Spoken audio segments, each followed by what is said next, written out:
ओम श्री कृष्णाय नमः। भगवद गीता श्रृंखला के चौथे दिन में आपका स्वागत है। पिछले दिन हमने दुर्योधन को अपनी सेना की शक्ति का वर्णन करते देखा। आज श्लोक 10 से 12 में युद्ध का वातावरण और तीव्र हो जाता है। भीष्म पितामह अपना दिव्य शंख बजाकर कौरव सेना का उत्साह बढ़ाते हैं।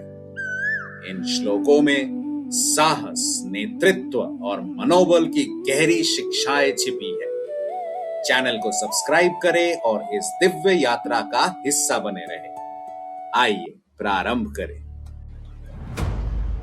अपर्याप्तम तदस्माकं बलं भीष्माभिरक्षितम् पर्याप्तं त्वइदं मेतेषां बलं भीमाभिरक्षितम्। दुर्योधन दोनों सेनाओं की तुलना करता है। वो कहता है कि भीष्म द्वारा संरक्षित उसकी सेना असीमित है, जबकि भीम द्वारा संरक्षित पांडव सेना सीमित है। लेकिन इन शब्दों के पीछे एक गहरा संदेश छिपा है। जब कोई व्यक्ति बार बार अपनी शक्ति की बात करता है तो कई बार वो भीतर की असुरक्षा को छिपाने का प्रयास कर रहा होता है। सच्चे आत्मविश्वास को बार बार स्वयं को सिद्ध करने की आवश्यकता नहीं होती। अयनेषु च सर्वेषु यथा भागम अवस्थिता भीष्ममेवाभिरक्षन्तु भवन्तः सर्व एव हि। दुर्योधन अपनी पूरी सेना को आदेश देता है, हर दिशा से पितामह भीष्म की रक्षा करो। वो जानता है कि भीष्म केवल एक योद्धा नहीं, पूरी सेना की प्रेरणा और आधार है। हर सफल संगठन, परिवार या टीम में कुछ ऐसे लोग होते हैं जिनका अनुभव और मार्गदर्शन पूरी व्यवस्था को मजबूत बनाता है। महान नेता उन लोगों का सम्मान और संरक्षण करते हैं जो वास्तव में मूल्यवान है। तस्य संजनयन् हर्षं कुरु वृद्ध पितामह सिंहनादं विनाद्युच्चै शंखं दद्मौ प्रतापवान।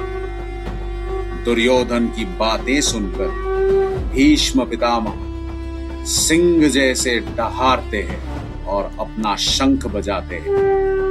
उनका शंखनाद पूरी सेना में उत्साह और साहस भर देता है। युद्ध शुरू होने से पहले ही उनका नेतृत्व सबके मनोबल का ऊंचा कर देता है। नेतृत्व केवल पद या अधिकार का नाम नहीं है। सच्चा नेता अपने साहस, चरित्र और उपस्थिति से दूसरों को प्रेरित करता है। एक व्यक्ति और उनका आत्मविश्वास हजारों लोगों की शक्ति बन सकता है। इन 3 श्लोकों को आज के जीवन में कैसे लागू करें? हम अक्सर मानते हैं कि शक्ति, पैसा, पद और संसाधन हमें आत्मविश्वासी बना देंगे, लेकिन ऐसा हमेशा नहीं होता। दुर्योधन के पास सब कुछ था, फिर भी उसके भीतर भय मौजूद था, क्योंकि आत्मविश्वास बाहर से नहीं आता। वो भीतर की स्पष्टता, सही उद्देश्य और दृढ़ विश्वास से जन्म लेता है। जब मन शांत हो, लक्ष्य स्पष्ट हो और मूल्य मजबूत हो, तब कोई भी चुनौती हमें डिगा नहीं सकती।